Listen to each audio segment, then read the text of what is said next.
بسم اللہ الرحمن الرحیم۔ حضرات محترم، صحابہ کرام وہ جماعت ہے جنہیں نبی کریم صلی اللہ علیہ وسلم کی صحبت کے لیے، وفاداری کے لیے، جانثاری کے لیے، فرما برداری کے لیے پیدا فرمایا گیا تھا۔ اور یقین جانیں کہ ان حضرات صحابہ کرام نے ان سب چیزوں کا حق ادا کیا، مصاحبت کا بھی حق ادا کیا، وفاداری کا بھی حق ادا کیا، جانثاری کا بھی حق ادا کیا، اطاعت کا بھی حق ادا کیا اور محبت کا بھی حق ادا کیا۔ ہر چیز، ہر معاملے میں نبی کریم صلی اللہ علیہ وسلم سے پوچھا کرتے تھے، چاہے وہ دنیا کا معاملہ ہو، چاہے وہ دین کا معاملہ ہو۔ ہر معاملے کے اندر اللہ کے نبی صلی اللہ علیہ وسلم کی خدمت اقدس میں حاضر ہو کر اپنی پریشانی کو بیان فرمایا کرتے تھے، اور انہیں معلوم تھا کہ ہماری پریشانی کا حل کہاں ہے، ہم کس کے پاس جا کر کہیں۔ اور یقین تھا کہ چاہے وہ دینی مسئلہ ہو، چاہے وہ دنیاوی مسئلہ ہو، نبی کریم صلی اللہ علیہ وسلم کو بیان فرما کر گویا کہ یہ مسئلہ حل ہو جائے گا۔ حضرت صحابہ کرام کی عام عادت تھی کہ وہ دینی مسائل میں بھی اور دنیاوی مسائل میں بھی نبی کریم صلی اللہ علیہ وسلم کے پاس حاضر خدمت ہو کر اپنی پریشانی کو پیش کیا کرتے تھے۔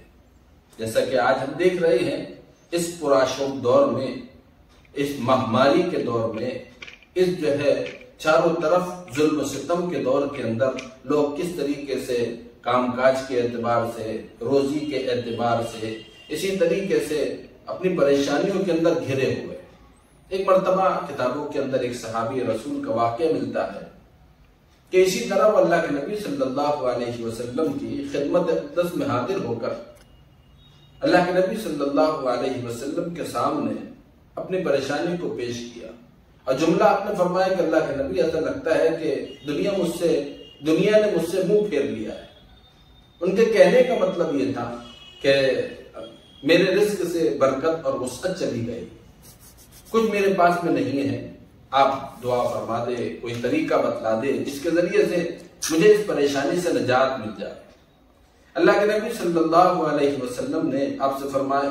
ان سے فرمایا تھا کہ تم نے فرشتوں کی تسبیح اور مخلوق کی دعا کو کیوں چھوڑ دیا؟ پھر اللہ کے نبی صلی اللہ علیہ وسلم نے انہیں ایک دعا سکھائی، جس کو ہم وظیفہ بھی کہہ سکتے ہیں، کہ اللہ کے نبی نے انہیں ایک وظیفہ دیا۔ وظیفہ اس لیے بھی کہہ رہا ہوں کہ آج کا دور جو ہے وظیفوں کا ہے، کہ لوگ کرنے کے کاموں سے پیچھے ہٹ کر نہ کرنے کے کاموں کے اندر انتھک محنت کرتے ہیں۔ اللہ کے نبی صلی اللہ علیہ وسلم کے حضرات صحابہ کرام کی مثال جو تھی، وہ بس وہی کرتے تھے جو اللہ کے نبی ان سے فرما دیا کرتے تھے۔ بڑی سے بڑی قربانی دینا ان کے لیے آسان ہو جایا کرتا تھا، بڑے سے بڑے وقت سے گزرنا ان کے لیے آسان ہو جایا کرتا تھا۔ بس نبوت والی زبان سے سن لیا کرتے تھے کہ یہ کرنا ہے اور یہ نہیں کرنا ہے۔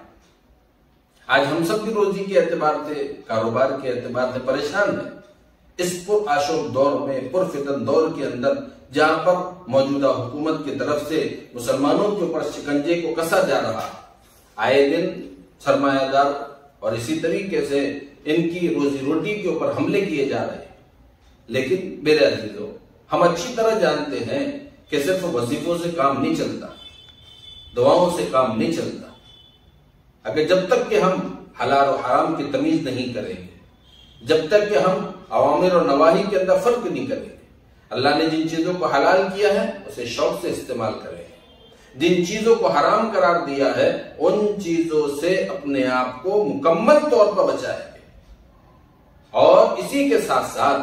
اللہ رب العزت نے جو احکامات ہمیں عطا فرمائے ہیں وہ احکامات بجا لائیں گے، اور جن کاموں سے منع فرمایا ہے ان کاموں سے ہم رک جائیں گے۔ جب ان چیزوں کے ساتھ ہم اللہ کے نبی صلی اللہ علیہ وسلم کی بتائی ہوئی دعاؤں کو، ان کی طرف سے بتائے ہوئے وظیفوں کو اگر پڑھتے ہیں تو یقیناً حضرات صحابہ کرام نے اپنی کھلی آنکھوں جس طرح اللہ کی مدد کو اترتے ہوئے دیکھا ہے،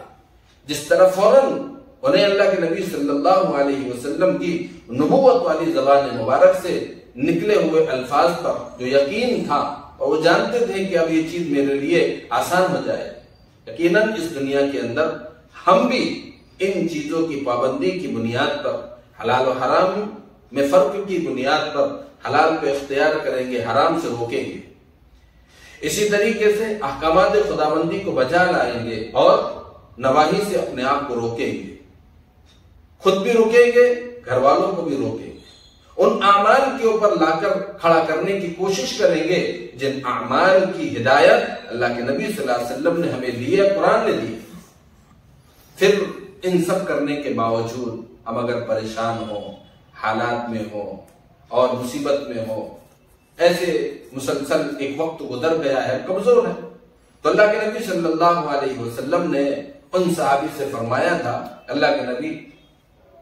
دنیا روٹ چکی ہے، دنیا نے مجھ سے منہ موڑ لیا۔ اللہ کے نبی نے ان کو ایک دعا سکھائی، آپ نے فرمایا تھا کہ دیکھو فجر کی نماز کے بعد 100 مرتبہ اس دعا کو پڑھنے کا اہتمام کر لو، سبحان اللہ و بحمدہ سبحان اللہ العظیم استغفر اللہ۔ پھر سے ایک مرتبہ سن لیں، سبحان اللہ و بحمدہ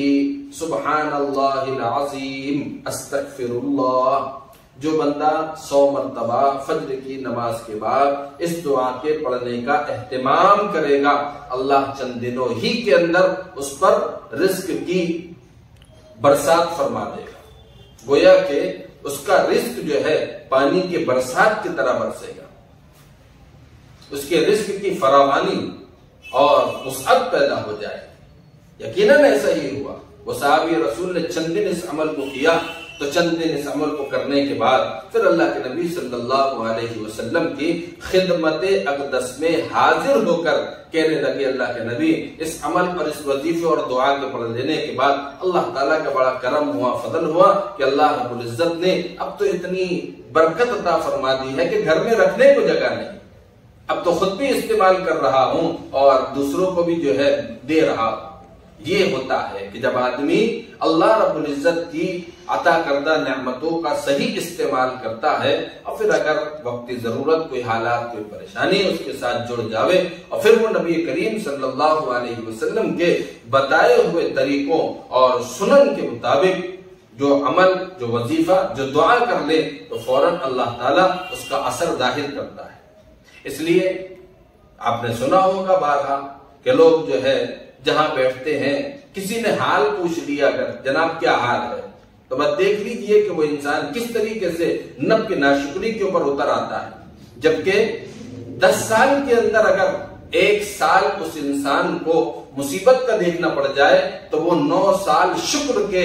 راحت کے، اطمینان کے بھول جاتا ہے، اور 1 سال مسلسل رب کی ناشکری اور لوگوں کے سامنے رب کی شکایتیں کرتا رہتا ہے۔ جب 10 سال 9 سال اللہ نے تمہیں نعمتیں دی، کھلایا کہ نہیں کھلایا؟ بالکل کھلایا۔ اس وقت تو ہم نے کچھ نہیں کیا، ہم نے اپنی اطاعت کے اندر اضافہ نہیں کیا، ہم نے نواہی سے بچنے کے اندر اضافہ نہیں کیا، اپنے تمام وہ کام جو ہم پہلے سے کر رہے تھے وہی کرتے رہے، جبکہ اللہ اس نافرمانی کے باوجود ہم پر نعمتیں نچھاور کرتا رہا۔ اور ذرا بھی کوئی مصیبت، کوئی پریشانی کیا آ گئی تو آدمی جس مجلس کے اندر بیٹھتا ہے رب کی شکایتیں کرتا ہے،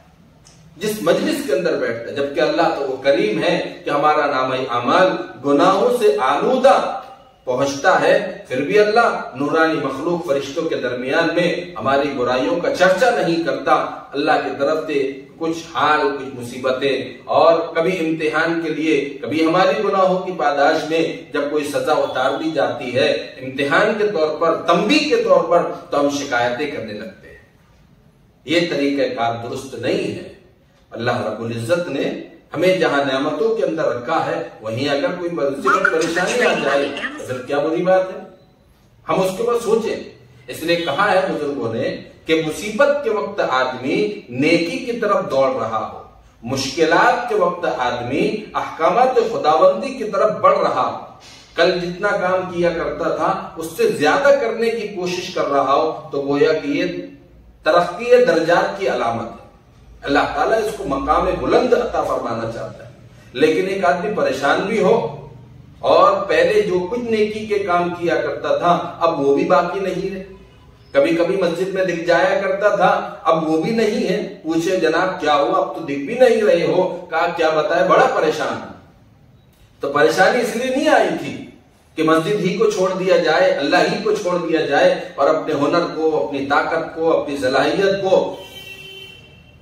اصل بنا کر محنت کی جائے. میرے عزیزو, ہماری صلاحیت, ہماری طاقت, ہمارا جوہر, یہ سب کے سب جو ہے اللہ کے حکم کے محتاج ہے. ہم کچھ بھی کرتے رہے, اللہ رب العزت کی طرف سے اگر فیصلہ نہیں کا ہے تو ہماری صلاحیت کسی کام کے نہیں. اور اگر اللہ کی طرف سے اجازت مل گئی ہے تو چند لمحوں کے اندر اللہ وہ راستہ آسان فرما دے گا. اس لیے جب انسان مصیبت کے وقت میں اپنے رب کی طرف لپکتا ہے تو یہ ترقی درجات کی علامت ہوتا ہے. اور مصیبت اور پریشانی کے وقت انسان جب اللہ کے احکامات جو پہلے کیا کرتا تھا وہ بھی چھوڑ رہا ہے, اس میں بھی تساہلی برت رہا ہے, تو سمجھ لو کہ یہ اس کے گناہوں کی سزا ہے. اور ہم سب جانتے ہیں میرے عزیزوں کس طرح ہم گناہوں کے اندر ڈوب چکے ہیں. اس لیے بہرحال اللہ کے نبی صلی اللہ علیہ وسلم نے رزق کی تنگی کی ایک دعا, مسنون دعا, رزق کی تنگی کی مسنون دعا اللہ کے نبی صلی اللہ علیہ وسلم نے یہ سکھلائی ہے کہ آدمی فجر کی نماز کے بعد 100 مرتبہ سبحان اللہ و بحمدہ سبحان اللہ العظیم استغفر اللہ پڑھنے کی عادت ڈال لے. چند دنوں ہی میں اللہ رب العزت اس کی رزق کی تنگی کو دور فرما دے گا, اس کی مصیبت اور پریشانی کو دور فرما دے گا. اللہ رب العزت ہمیں نبی کریم صلی اللہ علیہ وسلم کے مسنون اعمال کو اختیار کرنے کی توفیق عطا فرمائے.